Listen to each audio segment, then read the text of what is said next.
from franchise series, The Hardy Boys. Any crack with you know? It's a beautiful Monday morning here in Stockholm, hey. Oh. It is a beautiful day. As Bono would say, don't let it get away. Bono. He's got a memoir coming out. Anyone gonna read it? I don't know, man. He'd be like, then I met the Pope. The Pope was like, man, I love your tunes. The Joshua Tree, man.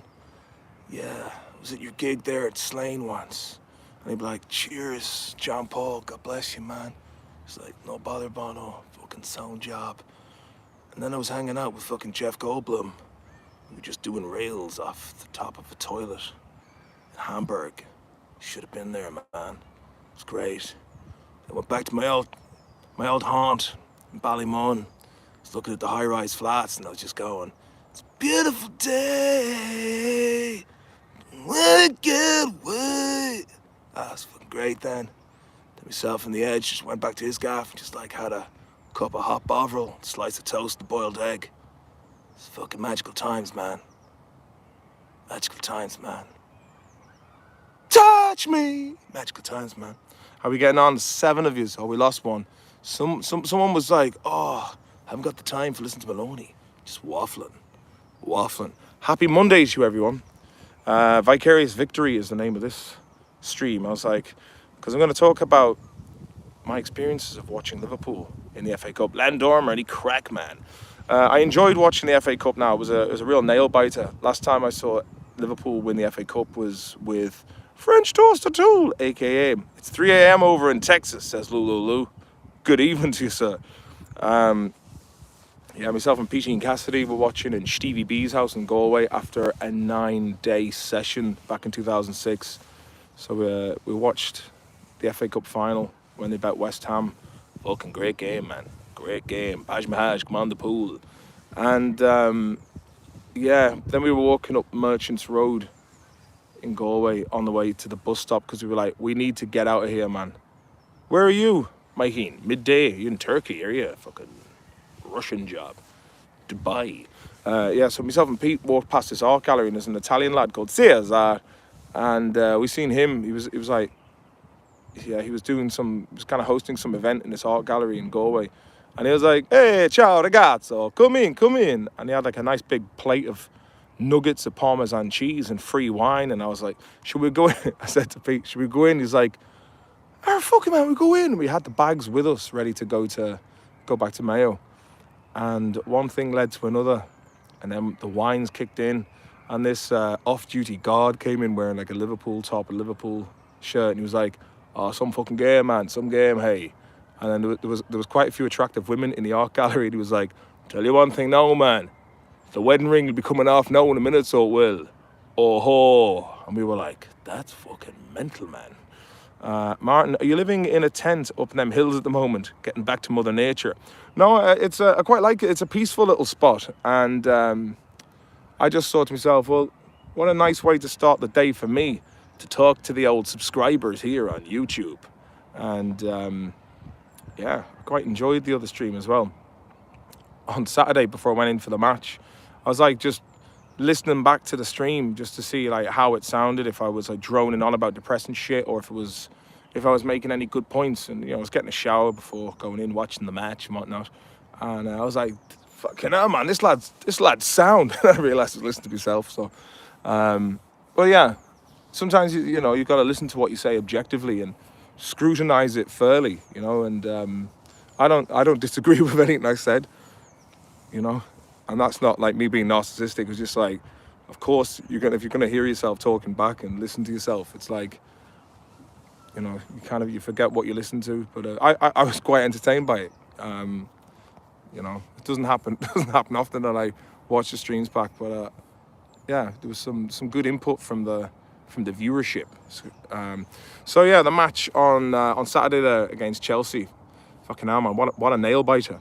We were watching it in the pub and there was a penalty shootout, and there was like one vocal Chelsea fan in the house, and after before Mane took his penalty, Chelsea had scored. Oh no, I can't remember. It was like there was a like basically Liverpool winning, and then I think, yeah, okay. I think Chelsea scored anyway, and he was like, "Come on!" like this. And then when Mane took the penalty and he missed, he went like this, "Yes!" And it was a whole pub full of Liverpool fans. And then this other lad gets up and a fight starts kicking off in the middle of the pub, and it seemed like a really mental fight at the time, probably because of the passion of the man Ellen, the passion of the of the penalties. But then, like, because I was just recording the penalty shootout just to see what the reaction would be if Liverpool win, and then they start like fighting, and I was like, "Sit down, you fuck!" Yeah, it was good crack. And then I was watching the Man City West Ham fan yesterday, which, funny enough, West Ham FA Cup last time. Then they're playing against City, and yeah, that was another nail biter. Never have I been such a Hammers fan. But I'm kind of hoping. I mean, it'd be, as a Liverpool fan, as a long-term Liverpool fan. I was an Everton fan when I was a kid. I was like born into it as an Everton fan. All my family were Everton supporters, extended family. My mother was the only Liverpool fan because she fancied Kenny Dalglish back in the day, probably. And then when I moved back to Ireland when I was 12, I was like, I sure might just switch sides. But I don't want to see Everton relegated. I don't want to see Leeds relegated either. I mean, like, Leeds were long enough out of the Premiership, and I think Everton have only ever been relegated from top flight football twice since the 1800s. So it'd be sad to see. I know there's the beef and the rivalry there between Everton and Liverpool, but most of my family are Everton supporters. So, but it's good for Merseyside football, like, do you know what I mean? Speaking of which, I got into this. There's this one guy who keeps, like, from Wexford, who keeps, like, writing shit on Twitter to me, like, just basically a fucking argumentative, belligerent lad. And I was saying, like, oh yeah, it was a real nail biter of a football match, that was. And he was like, ugh, British sports. You claim to be Irish, and you're supporting English teams, or something like this. And I was like, yeah, so's like fucking about 15% of the Irish population are supporting Liverpool. It's like, I can't remember what was said, but we were having some sort of discussion about Corona and whatnot, and just last week, and I was just like, I just had to end the thread by saying, we're just gonna have to agree to disagree. But this time, like, I was just like, you're a fuckwit, mate. And I usually don't resort to, especially considering, like, some of the topic of conversation was, it's very difficult to de-escalate a situation when you start getting personal and throwing in ad hominem attacks. But I was just like, you know what, mate, you are a fuckwit. And yeah, that was about it, really. Regarding him, fucking jealous cunt, man. You know what I mean? I said to him, when did you last get the ride for yourself? And he was like, got a ride last night. I was like, watching porn doesn't count as sex, mate. But you'll have that in small towns and built-up areas. Let's face it. But yeah, it was nice to live vicariously through the achievement of lads getting paid millions to kick a ball around the field.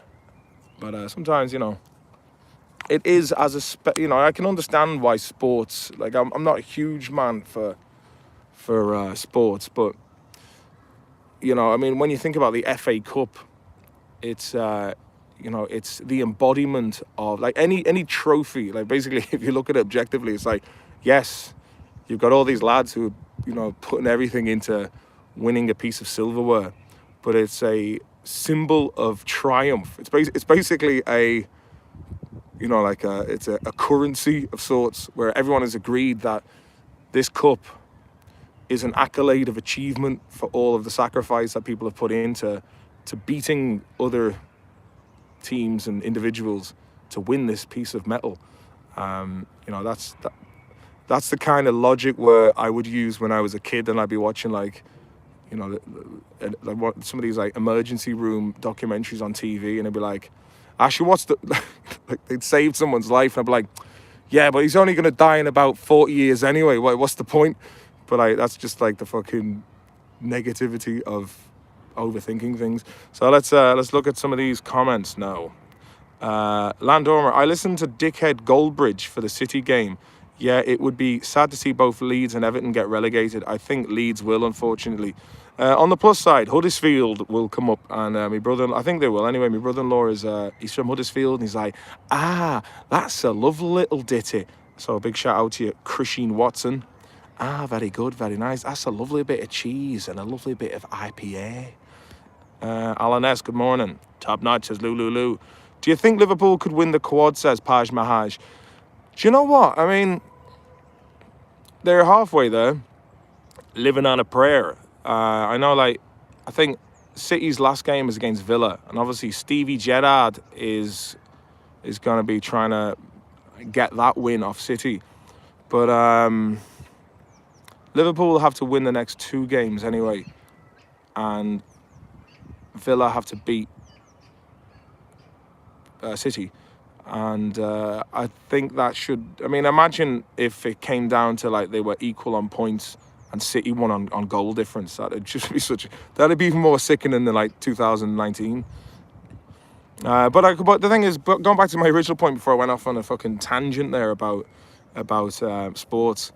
Sports is... It's like, you know, as a spectator sport, you know, it is full of emotion, and it's full of, like, you know, like stakes. But I find like GAA has higher stakes because it's an amateur sport and it's all local lads playing for their team. And ultimately, it boils down to an excuse for jubilation and celebration.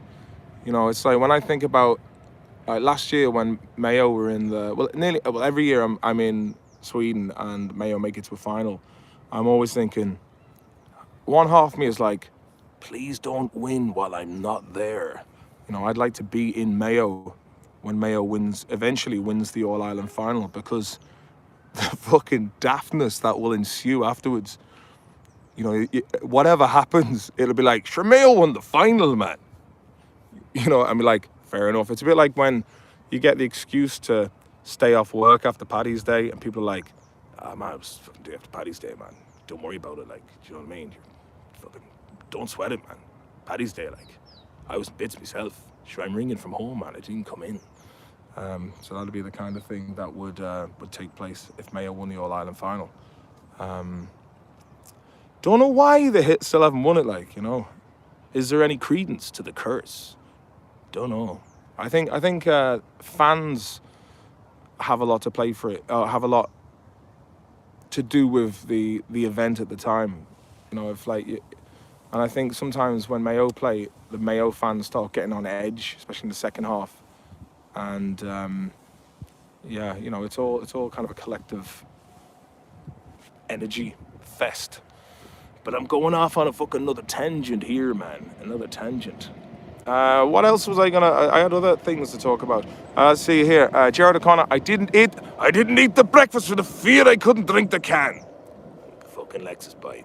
I might get Lexus on for a live stream. It'd be good crack to have him on. Landormer, possibly have Forest or Notts, as they like to be called, back in the Premiership. God, they've been out of it for a good while, man. Do you remember when they were sponsored by Labatt's? Colin McSimon.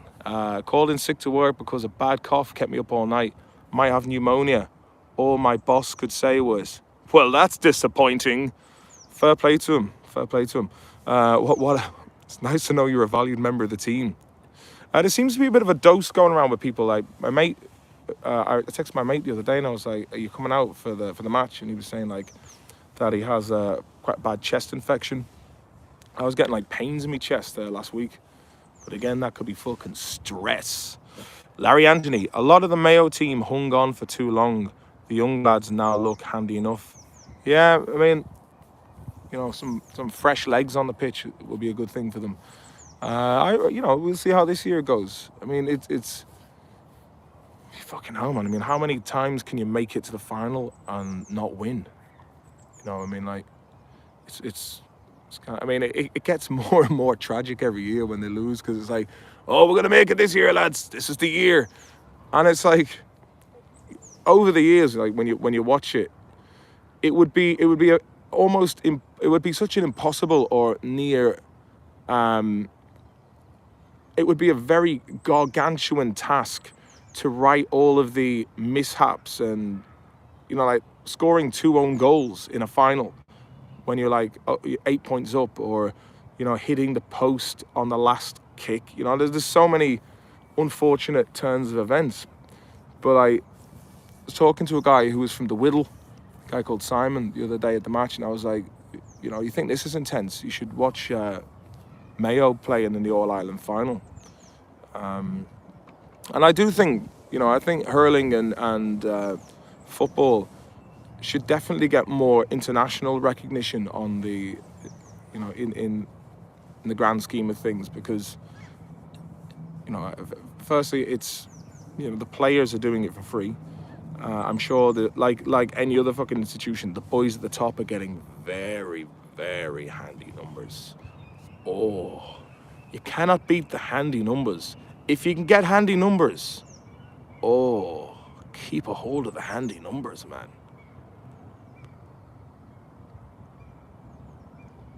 Do you know what I mean? Yeah, so bit of sports chat, man. Bit of sports chat. That's what I used to like listen to the Bill Burr podcast sometimes, because he'd be always like, yeah, I was watching the Patriots there, Tom Brady. Or like, I was in Buffalo watching the Buffalo Bills. And he talks about baseball, basketball, American football, which, I mean, I started getting into American football when, when it took me a long time to understand what the actual fuck is going on. But if I'm not mistaken, it's about, you can either kick the ball forward into the opposition's territory, and then you've got to basically keep the ball as far away from your end line as possible, or else you can go out to your linebacker, to your wide receiver, and try running with the ball. And it's all about making ground in every, what's the fucking name of it now? When you got the 10 yards and then you got to make up for ground that you've lost. What's the name of it? Someone in the chat help me. It's the fuck do you call it? Every time you got to reset, and then you got to, yeah, fuck it. Hello, Dr. David. Give me a bell today, man. We'll have a chat. I know a lad who can't blow the beans unless he hears the news talk off the ball jingle. The last word with Matt Cooper. Sean Moncrief. First down. Yeah, is that what it is? The first down where hey, Lou, you Texas Rangers, Dallas Cowboys, who is ya? What are you about? Alan S., I'm not a high fan of those satanic ritual halftime show. No, I wouldn't be a big fan of that myself, to be honest with you. Speaking of weird satanic ritual shows, I saw Ukraine won the Eurovision there. And my mate Mark Mulholland was like, here, lad, you should have put a fucking bet on before it was in for Ukraine to win the Eurovision. And my daughter said to me yesterday, Ukraine won. And I was like, yeah, they did they? They did. But, if you look at Madonna's Tel Aviv Eurovision performance a couple of years ago, that was a fucking ritual. I mean, she sings Like a Prayer with all these weird lads who dressed up as as those baddies from the Los Illuminados from Resident Evil 4. And you've got your two pillars of representing Freemasonry. And there's this weird demon-shaped head projected onto this red eyes wide shut satin curtain in the back. And there's all this weird shit, and then there's a load of people dressed up in gas masks, and there's these projections of war, and it's not everybody's coming from the future, not everybody's coming from the past. It's Madonna, you're an old fucking hag, and you look like a trout who's just been landed out of Loch Con with a man using a nice dry line with a fucking mayfly lure. Fuck off. Let me see some of your beautiful comments here. Super Pikey Mikey. I saw Owen Colgan do stand-up in Barcelona a few weeks ago. Sound lad. Yeah, Tom was saying that he was off doing gigs. I really want to get doing gigs again, man. But I just don't know how to fucking get started again. I need someone to fucking help me sort it out. Mitch, our shot stopper was incredible. Also, our linebacks. Was that in your own team, was it? Tell me more, Mitch. Tell me more. Hacker Metal, how you doing? Hacker Metal, that sounds like... That's one of the most Finnish sounding names that I've heard in a while. Stop distracting me from work. It depends on what kind of work you're doing. If you're left to your own devices and you're doing a bit of building work or something, you just put the headphones in and just like fucking crack on and listen to my dulcet tones. Lou, Cowboys, but I live near Houston. I like them both, but the 90s Cowboys had me hooked. Fair play. Lothian lad. Loving the powerful Tash lad. Cheers from Scotland. Fair play to you, Lothian lad. Yeah, the Tash, man, I probably mentioned this before, but there was a couple of Marines who came into the pub there a couple of weeks ago, and some English girl was like, "Why have you all got mustaches? It looks stupid." So I went off, and there was one of those like Philips, those green electric waterproof razors. So I said to my mate who bought it that day, I went, "Can I just borrow that?" And it came back with the Tash. So I've been having the Tash has been here for a good couple of moons now, man. And I've noticed there's a lot of people now rocking the Tash, you know. And back in the day, it was synonymous with gay dudes and motorcycle policemen, whereas now it's basically like hipsters are rocking them, and now just random lads. I think the mustaches, you know, when I was a lad, most cartoon characters like Masters of the Universe, Centurions, you know, whatever the cool thing was at the time, a lot of these heavy dudes had mustaches, and I think the mustache is it's a cool look, man. You know what I mean? It's a good touch. Womb broom, says Niall O'Grady. A man Niall. It's painful. It's a painful team to cheer for at times. Yeah, I did enjoy the Super Bowl, and the halftime, I couldn't detect any weird shit going on. I thought it was an excellent performance with a very varied showcase of Dr. Dre's production ability. Yeah, I didn't detect my, you know, because that's my default setting now, and I think that caused a lot of shite with my ex-wife in the past. It was like, we can't even watch films anymore without you pointing everything out. I'm like, yeah, but it is what it is, and once you know what you're looking for from watching various fucking videos on YouTube the whole time, you can't unsee what's been known. G.I. Joe 2, says Lulu. Gung Ho had him a stash. Yeah, G.I. Joe, man, that was, they had cool figures, man. Cool figures. Did you listen to the new Kendrick Lamar?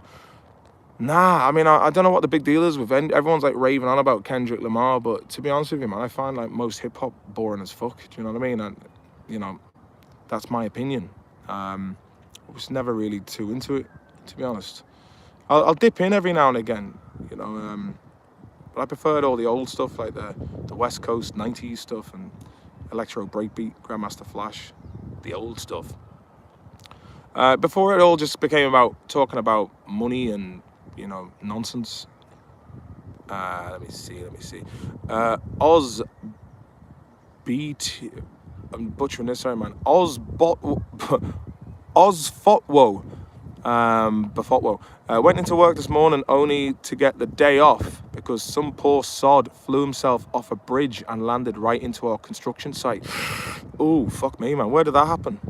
God rest him. Do you know what? I've met a lot of people lately who are feeling very, very depressed and worryingly so.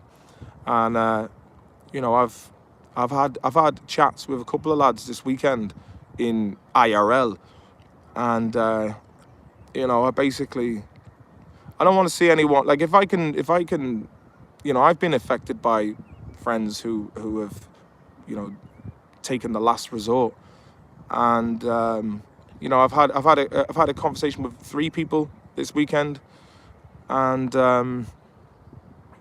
you know, it's a very tricky subject to unpack in a kind of a short space of time.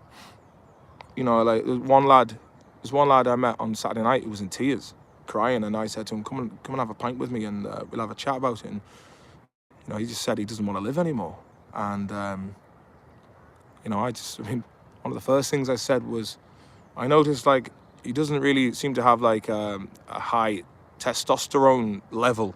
So I mean, I know that's not the be all and end all, but I was thinking like maybe I said to him, just fucking start doing jiu-jitsu, man, and you know, the serotonin from exercise will probably help. And, you know, if you've got, see, it does in a weird way. If you have like high levels of testosterone,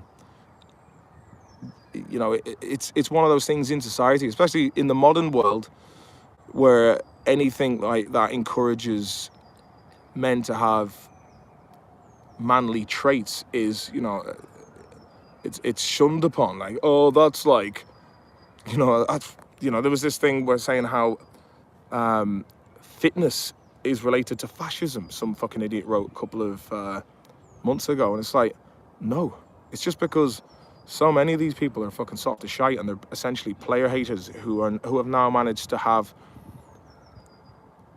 you know, some kind of supremacy because everything is now written and online. But you know, if someone walks into a room and you can tell that they're fucking handy and they are jacked, as Joe Rogan would say, people gravitate towards them.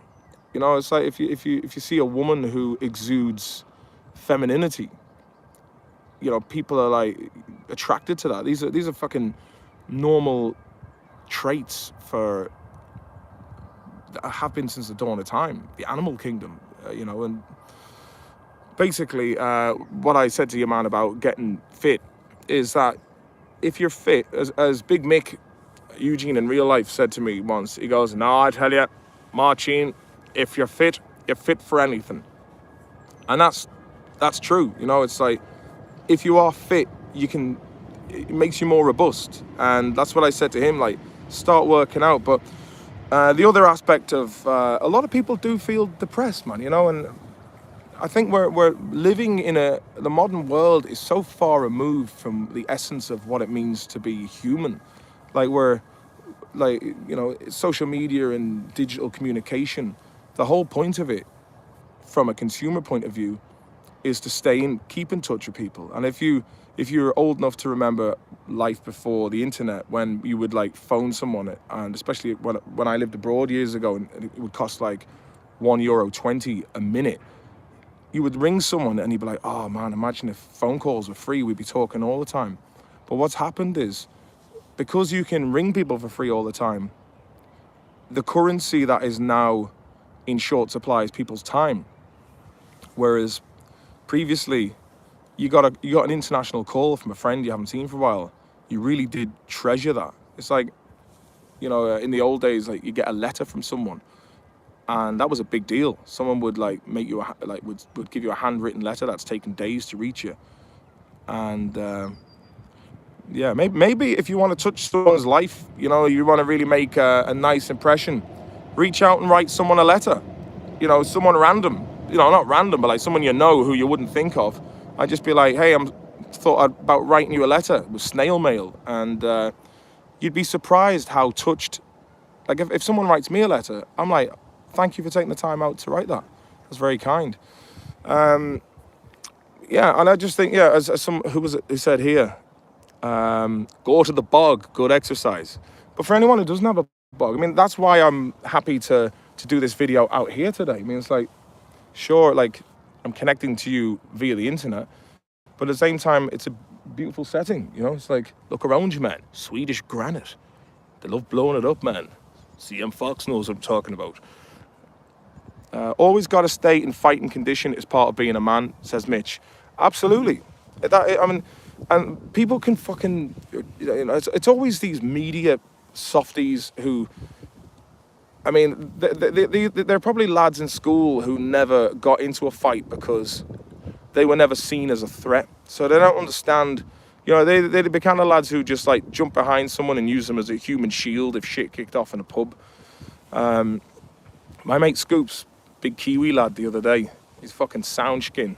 When this fight kicked off, I was filming, so I didn't want to like miss the filming of the event.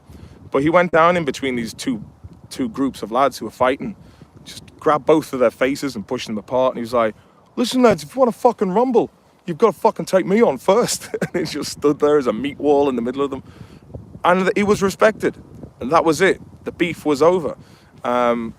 So like, yeah, you've got to be in good shape because you never know what the fuck's going to happen.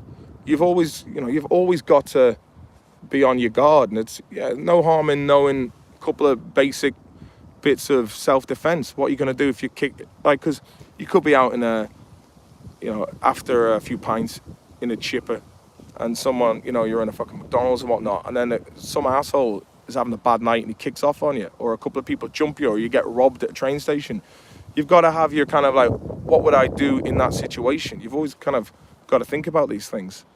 It's always, like, how can I use it? Like, I remember there's an old friend of mine, Simon, this Swedish dude, like, when we first came here in 2003, he got into a fight with about 10 lads in a McDonald's one night, but he'd very cleverly positioned himself in between these bolted tables. So he did a 300 on it and funneled the attackers one after another, just kept dropping them. And Simon wasn't a particularly heavy dude, as Mick Dundee would say.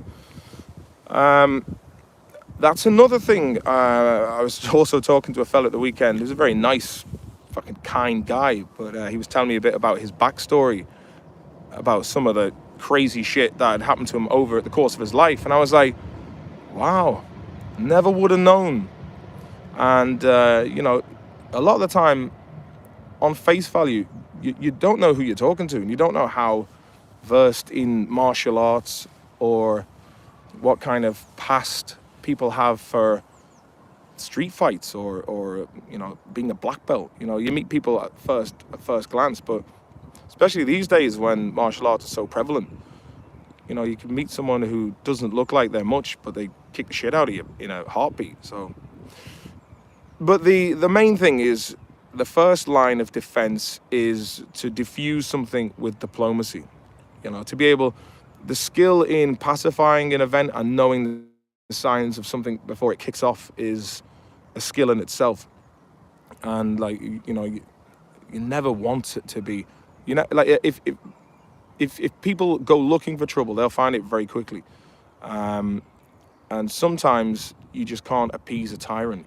If it comes to a situation where no matter what course of action you've done to try and de-escalate, and it's going to be a fight, then that's when your skills in pugilism, wrestling, grappling, jiu-jitsu, karate, taekwondo, aikido, wing chun, whatever the fuck you did, man, ninjutsu.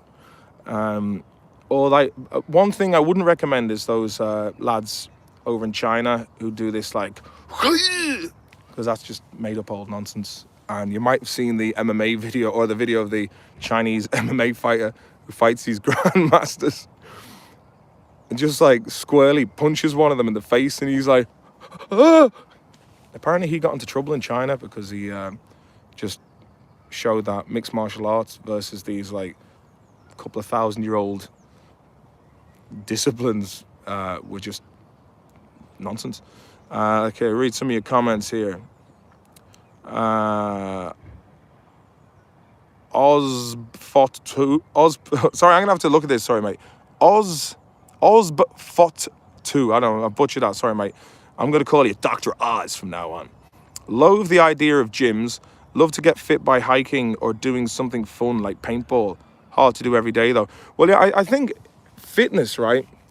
The best kind of fitness is something that you do which engages the brain, and you don't realize that you're getting fit and strong and burning calories. Like, that's why jiu-jitsu or something like that is fun, because you're expending a lot of energy, but you're thinking. Whereas, like, you're just standing in front of a fucking mirror in the gym going, my gains are jacked. Ooh, look at that bicep curl. I just find, like, the idea of, like, repetitively lifting objects, what I mean? It's like, you're going to the gym, right? And you're on an exercise bike, which I understand, because you do that in the winter but it's fucking icy outside and whatnot. But you're thinking, is there any way of harnessing this energy? Like, can you store it up in a battery and like use it to like, power the vending machine or something? So it's like, I don't know. There's a way of like harnessing that, and then you get like a few quid off the gym membership for paying their electricity bill or something. That would be a way of converting energy into something measurable. But yeah. Dr. David says, some say it's best to administer the retributive bumming through the genes. Get that one right. Mitch, seems like the old world wants us to be weak now. Oh, the world, sorry. Seems like the world wants us to be weak now. I'm glad my father instilled the importance of being physically strong. I mean, like, you imagine, like, if you've got a whole load of, like, fucking soft, docile lads You know, no one's gonna have any fight. Just do whatever the fuck you want with them. You know, it's and I think they do that in school a lot. Like I remember anytime I got into fights in school, you'd be afraid of getting into trouble with the teachers, and it would kind of make you hesitant to just do what comes naturally to you. You know, not good, not good. But it's important. Like this fucking nonsense of like I remember seeing again Joe Rogan saying before, it's better to be a warrior in a garden than a gardener in the war. You know what I mean? Like once you know your own strength and your own capability, you don't need to you don't see other than McGregor when he's had a few ales throwing a slap at Machine Gun Kelly. The more someone knows, the less, first of all, the less they need to feel like, I mean, if you look at a lot of people who kick off having street fights against people, they're lads who rarely go to do any discipline in any boxing or martial arts or anything. And they're like fucking football hooligans, for example. They're just like they kick off, and once they meet someone who is skilled in fighting, they mistake that for them being weak, and then when they push that provocative situation over the line and they get bopped, it really is a fucking wake-up call. And that's the other thing, like if you go in and you do jiu-jitsu and you go in going, yeah, I'm gonna kick the shit out of these lads now, and then you get schooled over and over again, it humbles people and it teaches people respect. And you look at most people who are well versed in any of these skills, and they're the last people to kick off, and because they don't need to prove anything. Shams, says McConkey. Hey Martin, what are the lads in Sweden like? Are they hard shams? Yeah, I mean, like you get a lot of lads who come from the Middle East who are hard shams. You have a lot of the lads who come from the countryside, and then you get you get when you meet hard Swedes, they're usually fucking like that, hard as rock, man. Vinnie Thompson, Han Mayo, fucking Matty's ass, Atty Mass. Come here, Vinny. I'll see you down the Father Peyton Centre later on, man, for a few prayers. Are you coming in later on to work, Vinny, are you? Well, I'll be seeing you later, hey. I love you very much, Vinny. Han Mayo. Reaver. Yeah, let me see. You're not wrong. I reckon it's just the bigger narrative of the government or powers will be look after you, provide you what you want, etc. is bullshit. Like, how can't we attack burglars?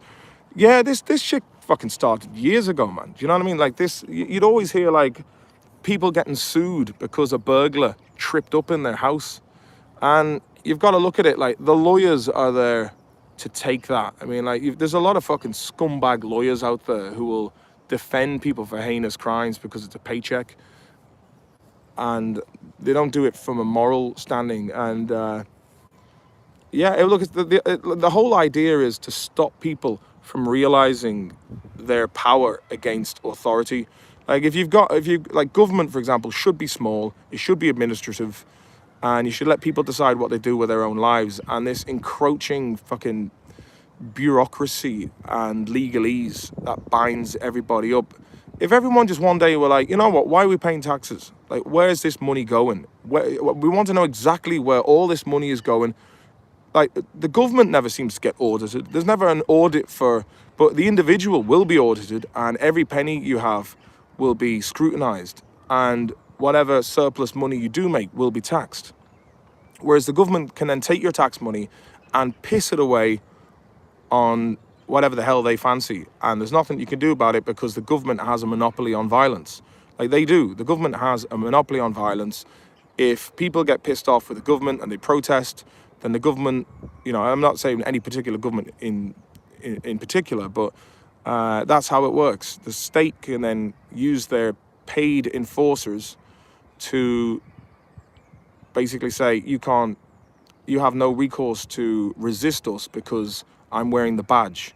And a lot of fucking people, they're the worst fuckers, like jobs worthies and people who hide behind the badge, and whether it's security or fucking police or civil servants. You know, there's these people who they feel the right, they have the law on their side, and it's arbitrary law. And yeah, I mean, like if everyone just stood up one day and, and they could agree. But this is why media is so good at dividing the population, because you know, if you keep the media and the government are hand in hand. You know, and the government, most of our governments, if not all of them, aren't elected because they care about the people. Like, name me one Western leader that you think is a net benefit for their population. You look at Boris Johnson, man. He's a fucking clown. Again, another World Economic Forum stooge who's now given Bill Gates and the World Health Organization. You know, he's just signed this pandemic treaty. It's like, if you see, the thing is, if most of the population, I think it basically it fits into like three groups overall. You've got people who don't buy the bullshit, about a third of the population.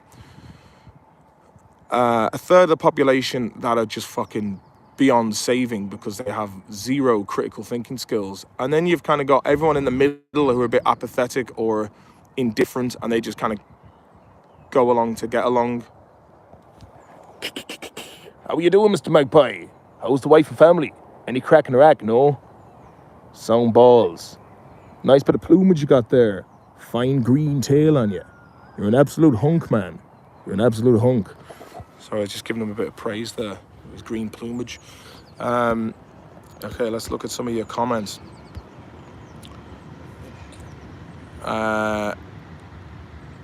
Do you think postmodernism is in decline? I fucking hope so, man, because I think we need to get back to more traditional means of living. You know, it's just like, you know, this is why people are fucking depressed, because automation and technology it's taking people's role out of society. You know what I mean? Like, yeah, it's great in one sense, but in the other sense, like, the whole point of technology was to help us, to free up our time. But instead of it freeing up our time in a way where the energy and the time saved is then used in a meaningful way, it's just like, oh yeah, we have this machine now, so you can do double the work that you could do before this machine came along, but we still want you to work all those hours anyway. You know, it's like, there's no need for like yeah, again, it goes back to tax. Like, look at the Americans, man. They're fucking, you know, you look at this $40 billion package that was proposed to be sent to Ukraine, and you're like, what if you gave like $2 billion to each major city, you know, to give health care, like mental health care workers, you know, employ more mental health care workers, to build more affordable housing. But they don't. They're going to pay the fucking weapons manufacturers. And it's, man, like, when are people going to wake up to this? The West is in decline. Postmodernism is definitely in decline. I mean, you know, the inflation is going to kick in. I reckon we're heading for a global depression. And you know what fucking follows depressions? A big war. Bastards. Magpie loving life. Oh man, still there on the Magpie. Okay, let's see what else you got here.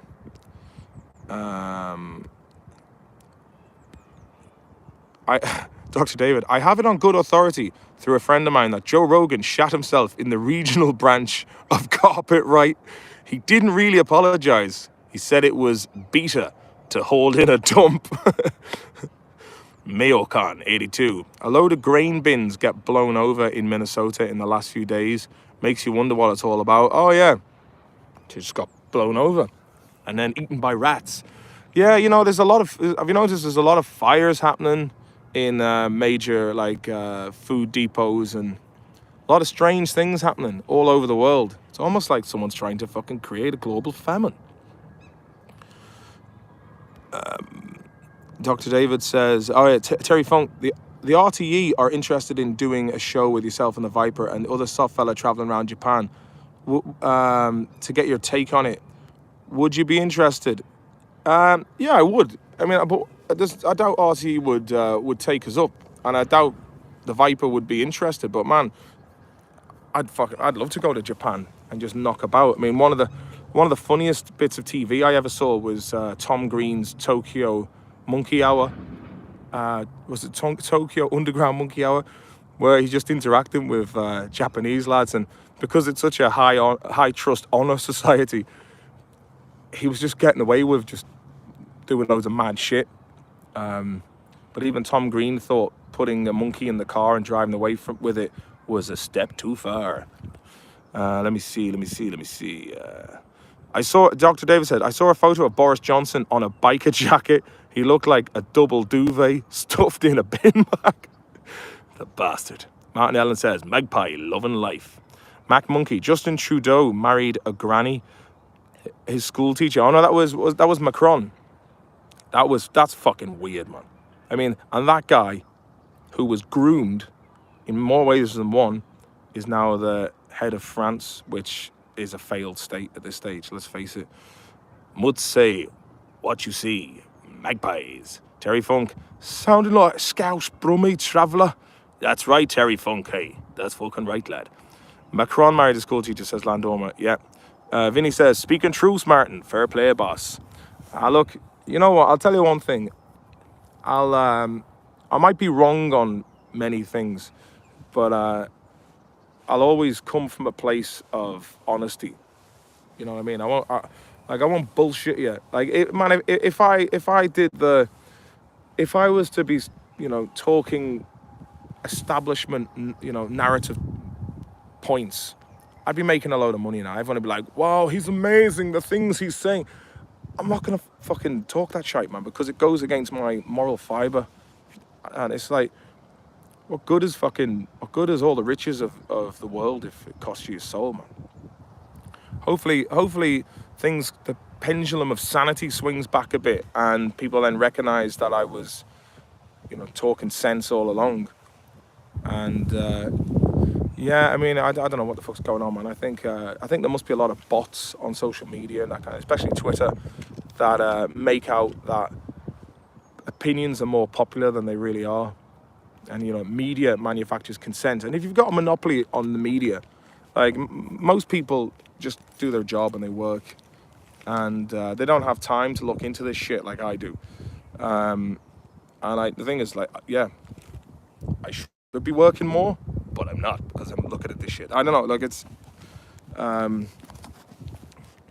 yeah, it's like, I make time to look into all this, and it costs me a lot of fucking time. I could be doing better things in my life, but it's just the fucking way it is, boys. You know what I mean? But I'm not gonna talk shite to you. I'm gonna tell you straight. I'm gonna mention uncomfortable things, or question things, and if that makes me a bad bastard, then I'm a bad bastard with a good heart. What would Blind Boy do without his woke script? Says Garode. Does he have a script? I mean, like, I don't know, man. Like, he's in a position where people listen to him and he has a big audience.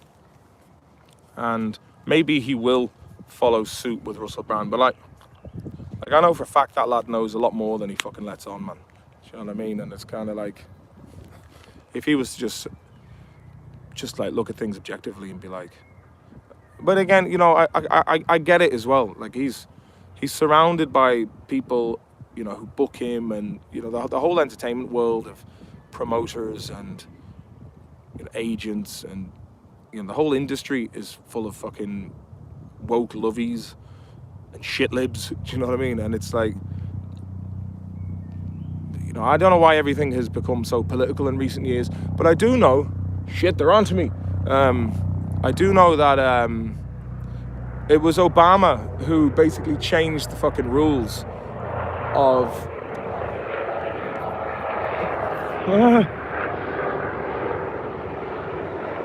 Chopper Kennedy. It was Obama who changed the legislation that news had to at least stick on the topic and not be opinions. And now, man, look at the fucking news. It's just like, in the States, it's absolute fucking nonsense. I mean, it's, like, look at the diet in America. Like I remember 12 years ago, or no, 10 years ago, I was in Orlando, and I went into a Walmart on Orange Blossom Trail, and I was just like, there was absolutely nothing of nutritional value. And then I saw there was some oranges, and I was like, are these oranges from Florida? It's like, no, they were imported from California. And just like, I was like, this fucking place is mental. But then you go around to Whole Foods by this really fancy mall. Some dude turned up with his son in a cool like navy metallic Lamborghini, and this was like where the rich folk went. It was like a Whole Foods, and you go into Whole Foods, it's like, ooh, this is more like it. But obviously people can't afford to go to Whole Foods over there because it's fucking mental, mate. Mitch, fuck me, I haven't seen a magpie in ages, says Landomer. Where are you based now, man? Mitch says, we can't buy 1 second of time, mate. Glad you are a strong principled and morals. Thanks, Mitch. I appreciate that, man. Obviously, look, I'm not, like, obviously my opinions aren't popular because, you know, basically I go against the mainstream bollocks. What can you do? I'm not going to fucking change. I'm not going to change it for fucking likes and clicks and money. I don't give a fuck, man. You know what I mean? Like I said, I'm back to how it was before I was ever on TV, and I like it. It feels more right, and it feels more comfortable with who I am. And I often think, man, if I fucking never ended up on TV again, I wouldn't give a shit, man. I'll be all right. You know what I mean? Like I might not be rich when it comes to fiscal wealth, but I'm rich in community. Like I have a very vibrant social life. I've family and good friends and people around who care about me, and that in itself is an invaluable currency that is worth more than any fucking sum of money in the bank.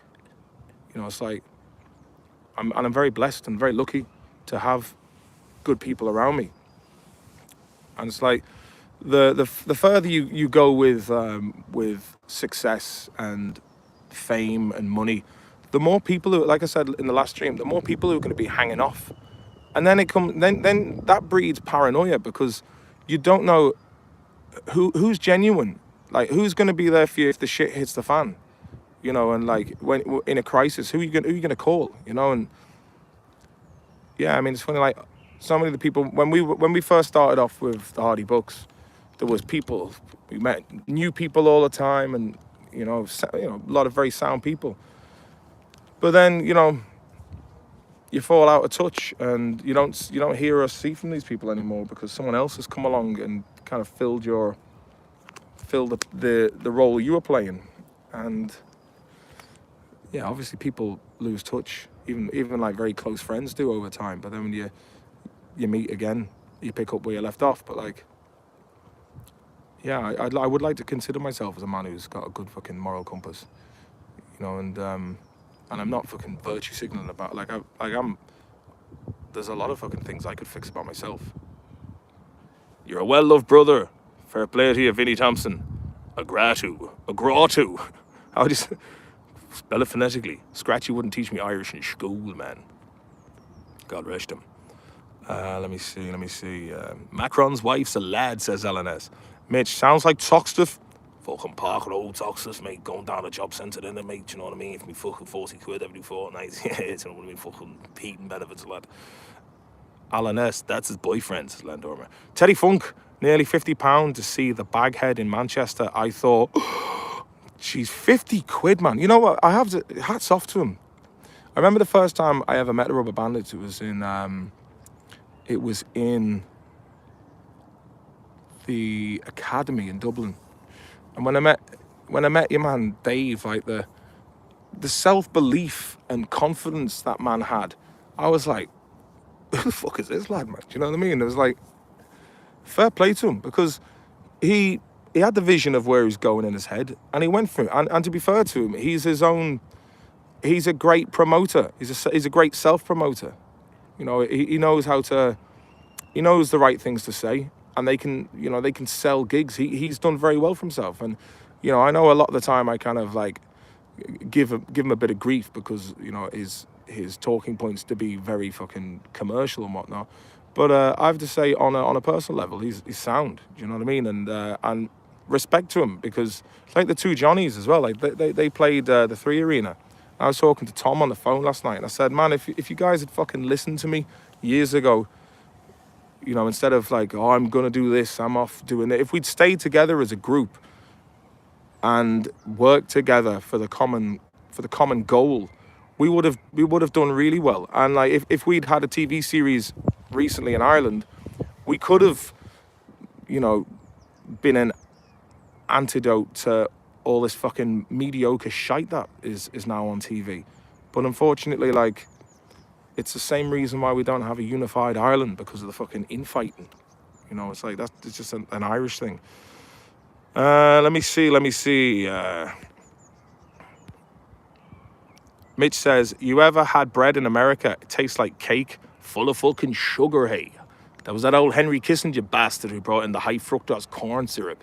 And he's the bastard who brought all your manufacturing over to Taiwan and China. Chap money. Reese, 0065. Story from Dublin, Martin. Just binge watched all the Hardy Bucks RT series again. Good lad. The last episode was absolutely perfect. Stateside kidnapping Brian Kennedy is hilarious as well. That was one of my favorite episodes, man. And fair play to Brian Kennedy. Like, Brian Kennedy is a real good sport, man, and an absolute gentleman. When what happened in the beginning was there was a bit of Twitter beef because Brian Ormond started writing some shit about us on Twitter. And I think Brian Ormond probably got wind. Like, Brian Ormond is a boring... he's one of these people who thinks he's loved and revered everywhere he goes, but, you know, he's the fucking human equivalent of sellotape. You know, he's handy when you need him. Do you know what I mean? But he's not something to get very excited about. But he seems to think he's fucking Fabergé eggs. You know, I remember watching him on that Celebrity Barnister, and he thought he was fucking Tom Cruise, man. He's like, some dude who's on peers on RTE. He's like, cool. So, much love to you, Brian Ormond.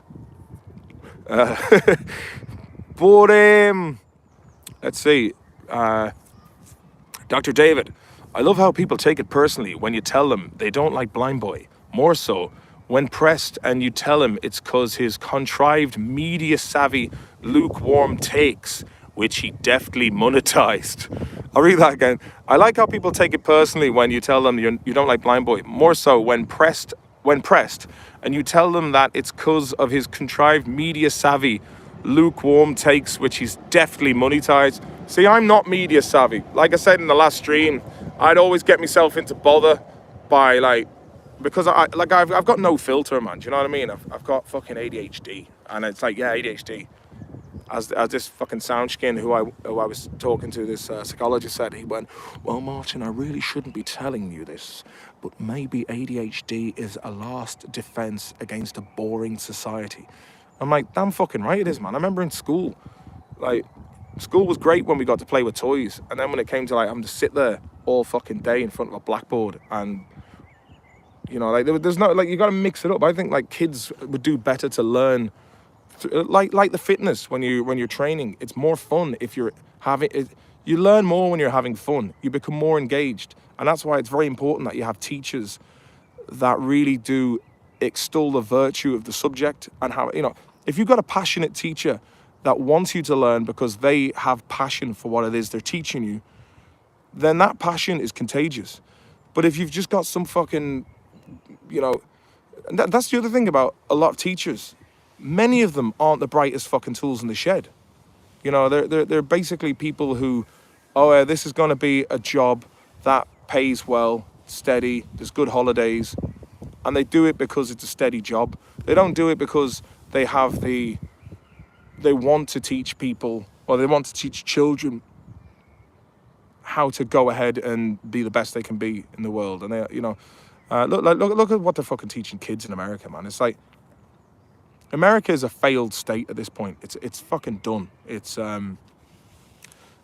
they need to really, I mean, and like, you know, whenever America sneezes, Europe catches a cold. and all this shit is fucking permeates from nonsense that has been infiltrated into every aspect of the West, especially the States, for the last fucking 60, 70 years. Postmodernistic nonsense.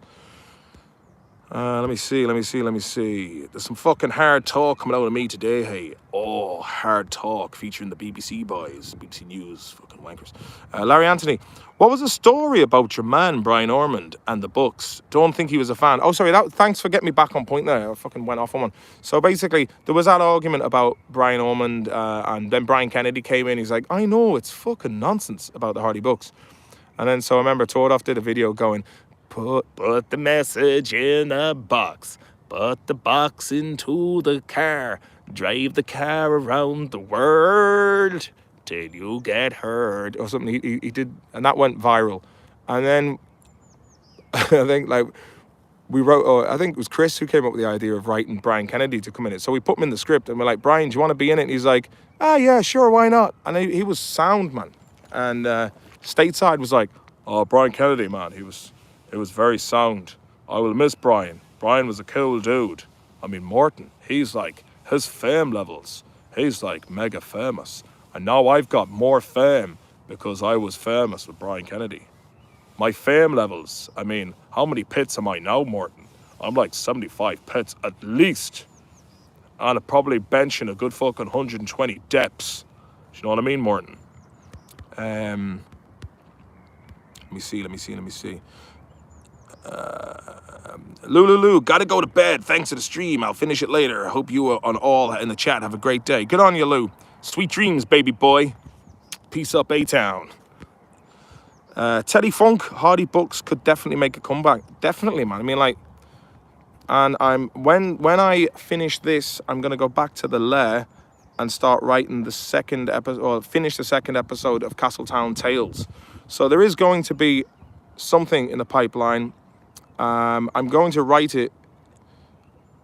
I mean, the second one doesn't really feature anyone from the cast. It's more like a kind of a show about, an episode about an old legend from Castletown. But I'm going to start, today I'm going to get cracking, start doing some writing. Let me see. James Glennon, good morning to you. Morning, chaps. Waiting for you to make the successor to the Savage Eye after you've said it, Martin. After you've said that, Martin, I'll be watching out for it. You know what? I might get in touch with Dave McSavage today for the crack. Just give him a bell after I spoke to you on the way home. Be like, are you up for doing any collaboration work there, David? I reckon we could do something.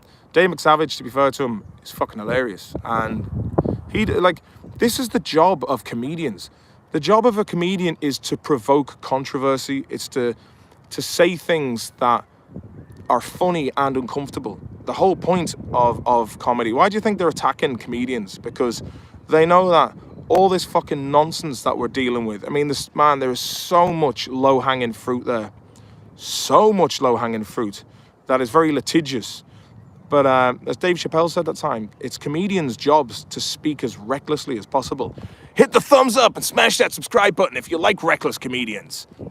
Hit the notification button and do write comments, because I do get back to all the comments, and I like it when there's comments in the video afterwards. I do like getting the old notification that someone's written a comment. I do like that. That's a nice touch, you know. And I usually get back to them, you know. Let me see. Terry Funk. You could probably do a Blackadder version of the 1916 Easter Rising with the Hardy Books playing fictional great-granddads of themselves. That'd be funny. Like they ended up going to the wrong place because they got the wrong directions, and they're all like hiding out with guns in the leak slip. I was never in fucking Dublin before, man. It's smaller than I imagined. Brian, 1, 2, 3, Irish Dave. Brian Ormond would be a great Bank of Ireland branch manager. Yeah, he's got the charisma of a bank manager. Landormer, reunion, middle of the Indian Ocean next to Mauritius. It's fucking hot, and mosquitoes eat you alive. Are you in Mauritius now, man?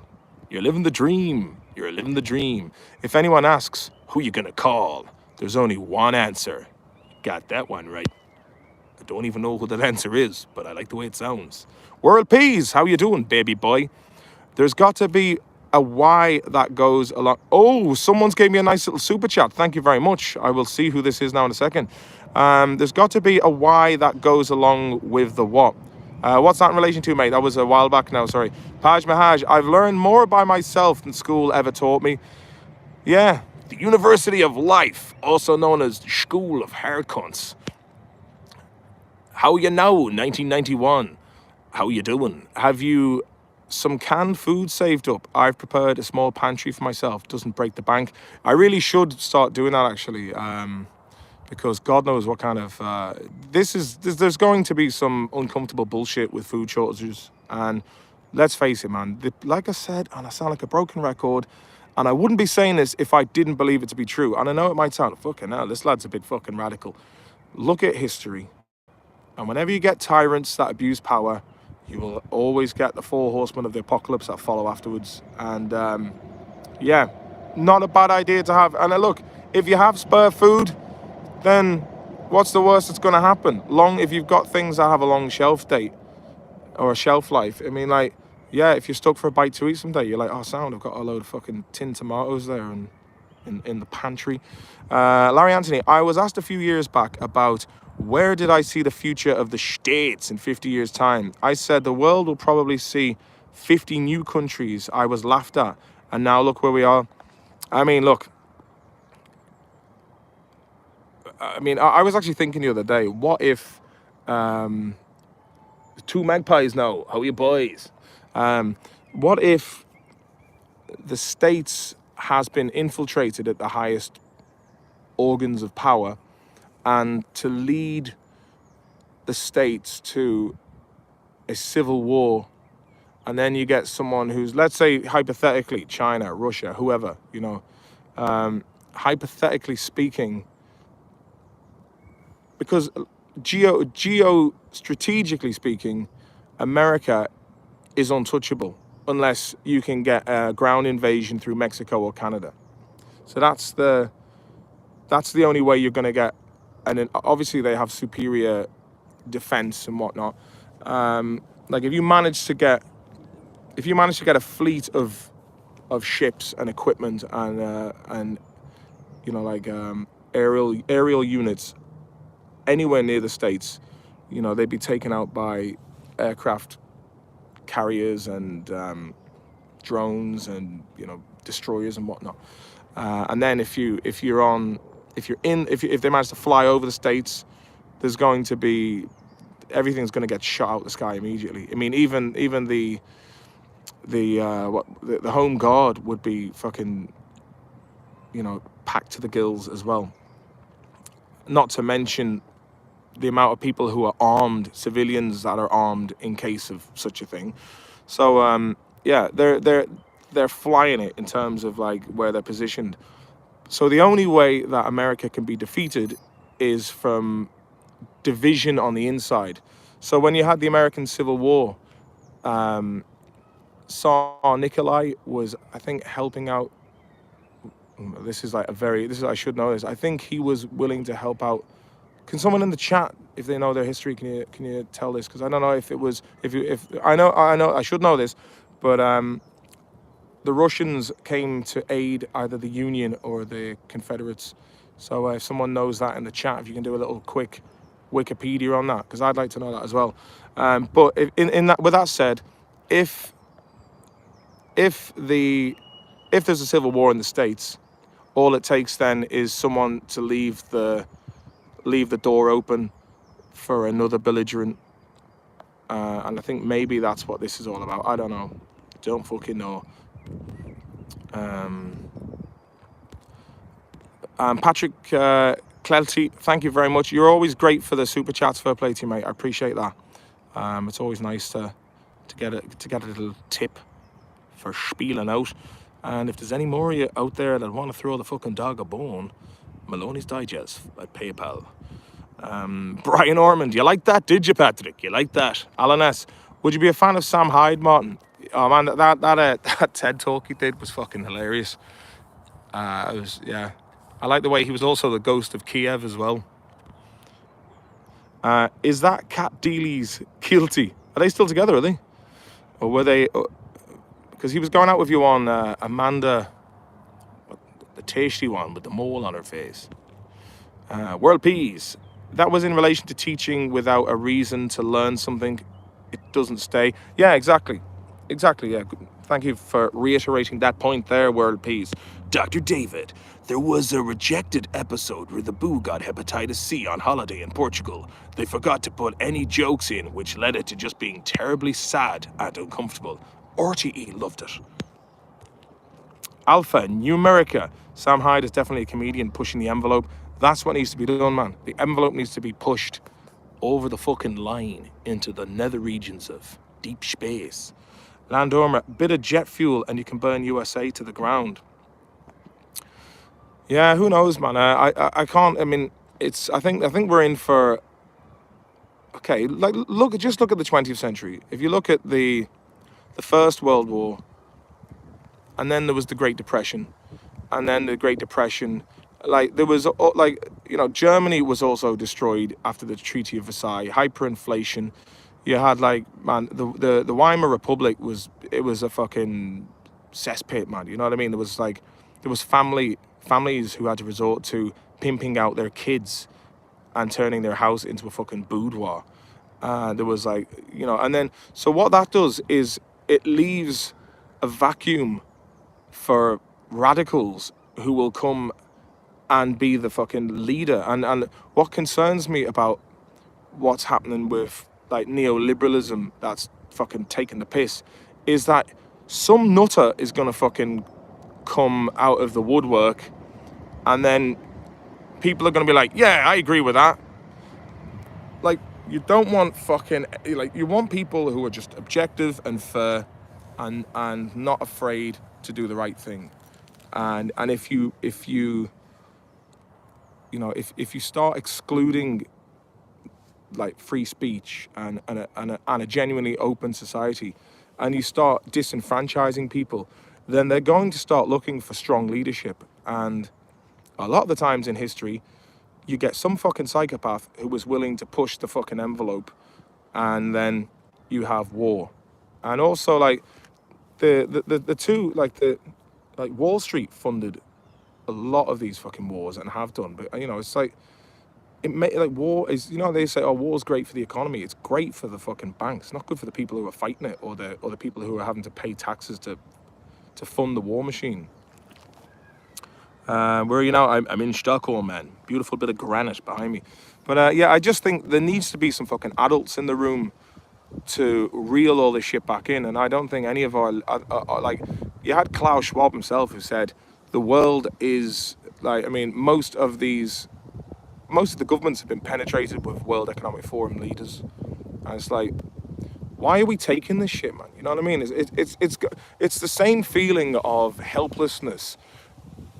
It's like when people were like, oh, I'd love to work in TV, but they just don't have the information to make the change, or like, they don't understand, you know, how do I make it there? Like, how do I get an agent? How do I, you know, or like, how do I become a professional sports player? You know, it's like, they don't understand that. Where do you go to get the trials? You know, and it's the information. And I think if you get people, I mean, like, everybody should be, you know, everyone should be taking interest in like, I mean, I suppose on a local level, you can change things by joining the local council, and in America, you know, your local officials. Like, you can definitely make a positive change in your own community if you know, get involved in what's going on. And at a local level, you know, you can start doing grassroots movements that, you know, just you want to live in a community that's clean, that you have facilities that take care of the needy, you know, things that work.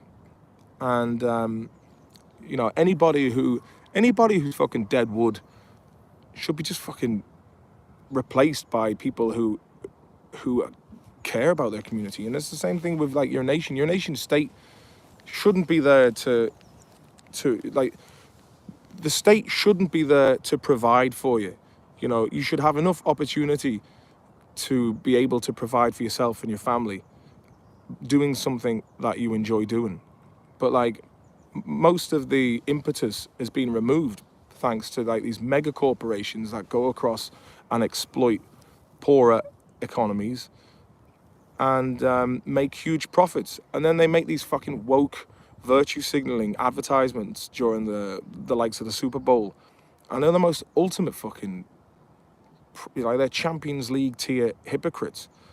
You got like Nike, for example, that go to Vietnam and China to like, how much does a pair of Nike Air Max cost to manufacture? But I'd say at a guess €2, and then they're fucking sold for like €150. I mean, like, the return of investment is just off the fucking charts, and yet they're Calvin Klein and all these multinational corporations that I've said this before as well. It's like you had the Occupy Wall Street movement, which was, I think, put the shits up the establishment, and I think then they probably pumped money into divisive rhetoric. Like it's basically, like let's turn the genders against each other. Let's turn people with different sexual orientations against each other. It's like this fucking Roe v. Wade thing in America now.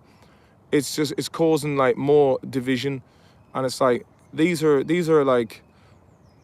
divisive issues that make no difference to the people who are running the show, and it gives people at the bottom of society, your average folk, something to feel like it's all distractions. It's never going to change. The things that we need to tackle is the fact that you have financial entities, big pharma, fucking media, like the military industrial complex. These are the things that need to be changed. But like they'll throw you a couple of social issues to fight about, while they're still continuing on making massive money and having shite foreign policy. So fuck the lot of them, man. Hey, fucking Christine Perez is in. He's in London town now. Chris Perez, listen to me, mate. I'm going to give you something to do. If you want great chicken wings, go to Wing Wing by Bloomsbury near Soho. Wing Wing, and try those chicken wings and tell me how you like them fucking chestnuts. And if you're over in England, Chris Perez, because if you're coming over here to Sweden at the weekend, can you go and buy me Heinz sticky barbecue Korean sauce, please? Because you can't get that over here, but it's fucking tasty, man. Will you do that for me, will you? Wing Wing. And if you're by Spitalfields near Liverpool, go down to Shoreditch, man. Have a little look around Shoreditch. Some great food around there. There's a cool little bar by the bridge called Jaguar Shoes. Check that place out. And by Spitalfields, there's a market there as well. There's a place called Orange Buffalo that make fucking unreal chicken wings, man. You can't get them in fucking Sweden. So do that for me, and please bring back some Monster Munch and and a big bottle of that Heinz sticky Korean barbecue sauce. Fair play to you, Chris, mate. Appreciate that, lad. Calm. 2 of my mates refused to join Revolut because apparently Russia own it. Never looked into it. Thought it was Lithuania. I think it's Estonia, if I'm not mistaken. I think it's Estonian. And Estonia has this kind of like weird little tax break thing going on. But tell your mates, man, it's not Russia. It's not Russia. And even if it was Russia, I'd rather the Russians fucking had it than the fucking lads in the West, because I don't think they're not gonna fucking tax you for that. No, it is Estonia. And look, Russia, yeah, they're at war, and it's a complicated situation. It's not a fucking conflict that just started on the 24th. It's been going on for like 30 years, man. But the thing is, there's no need to be like, for people to be like going, anything to do with anyone from Russia is bad. Like, most people don't want to be at war. It doesn't matter what country you're from. It's fucking, no one wins. It's fucking bullshit. It's all this like, this Russia phobia that's coming out of the West. It's like the Russians are just as fucking bad. They're as bad off as we are. Maybe even worse. Like, there's parts of Russia that don't even have fucking toilets in the house or running water. You know, it's like some of these people are probably making about £2 an hour working really hard. You know, it's like all these, it's the same old story, man. Fucking people leading us into conflicts, and it's always the lads on the bottom who have to eat the shit sandwich. Okay, let me see. Pez Power. Yeah, if you text me, I got you. All right, I'll do that. Super Biking Mikey. My mate, who is a chef, says that the recipe for wing sauce is just Frank's original hot sauce and butter. Yeah, pretty much. I actually made my own. I'm working in the kitchen now. I do two days a week in the kitchen, which I enjoy. It's fucking nice. I get to make food. I'm creative within that. You know, that I'm left alone. I can be creative. I do a good job of it, and I enjoy it. I've got a passion for it. And I once made my own version of Frank's hot sauce or Tabasco. It's basically cayenne pepper and vinegar. It's fucking simple, man, with a bit of salt. That's it. Boil it up for an hour job. So you mix that with butter, and that's basically your wing sauce. I think it was like buffalo wings. It came from a place called the Anchor Bar in Buffalo, New York, because the owner of the place came up with that recipe, which was just butter and Tabasco mixed together. But I really, really love chicken wings, man. I really do. You're dead right there, lad, says Jack Lad. Was that in relation to just like the Russians being just as worse off, if not worse, than us in the West? Yes. Yeah, look, man, the fucking US State Department, and they're basically, they work for the military companies. They're fucking assholes, man. None of them represent the people. And in the States, you have the thing called the Constitution as the proclamation of independence in Ireland, and the Magna Carta in England. These are fucking rules written by intelligent people that understood how easily corrupted people are. And these are things that should be fucking, they're not perfect, but it's a good set of rules, especially the Constitution. Like the founding fathers, Freemasons, but like they still understood small government and liberty, the pursuit of happiness, man. You know what I mean? Like, just keep the fucking bastards out of your business. Small government, fill out paperwork. But man, I used to dream about living in the States. I wouldn't bother me whole living in America nowadays, man. I mean, what you get fucking fleeced by the IRS and revenue and it's, where's it all going? You know what I mean? Like, they're fucking hollowing out the middle class. Let me see. James Glenn, you ever made Bifana's class Portuguese for pork sandwiches? No, I didn't. But I made some nice homemade meatballs yesterday, though. Larry Anthony, Jesus Martin, you're a jack of all trades. Fair play. I had a food truck here, a taco truck, a couple of years ago, and the parking permit went from €300 to €3,000 overnight, and I was like, that's a lot of extra burritos. Fuck that crack. And bailed. But I would one day like to have my own restaurant. I would like either a pizzeria or, I don't know, just fucking, I don't know, man. Don't know. Nice Thai restaurant. I just don't fucking know, boys. Or a place just doing burgers and milkshakes, chicken wings. Just nice, easy-going food, tasty stuff. I should do a bit of cooking for you one day on the channel. Have you ever seen that Kay's Good Cooking? This woman from a council estate in Manchester. Check that out on YouTube, man. Hello, it's me again, Kay, and today I'm going to be making lasagna. Oh, some man for the tash, hey, says CGH93. You got that one right. This has turned into this is nearly the length of a game of football now, but I have enjoyed it. It's 11:15. Right, I really do need to skedaddle and get some work done. But if you've watched this and you've enjoyed it, please feel free. Throw us an old fucking tip there on PayPal /Maloney's Digest. It all adds up, man. It all adds up. Lovely talking to you all, and I wish you all a very pleasant week. Seize the day, and And as I said to my mate yesterday who I was talking to about feeling depressed and whatnot, I was like, look, man, you can't swim against the tide of life because it's like a river. It's only going in one direction. As McGregor would say to Michael Conley, keep it flowy, yeah? So, Martin Ellen, thanks for sharing, Martin. Much love. Thanks very much, Martinine. Yeah, and if you haven't already subscribed, please do hit the old subscribe button because I think I'm 3 away from the 5K landmark. Yeah, lovely chatting to you all. And yeah, have a nice week. Good luck and good bless.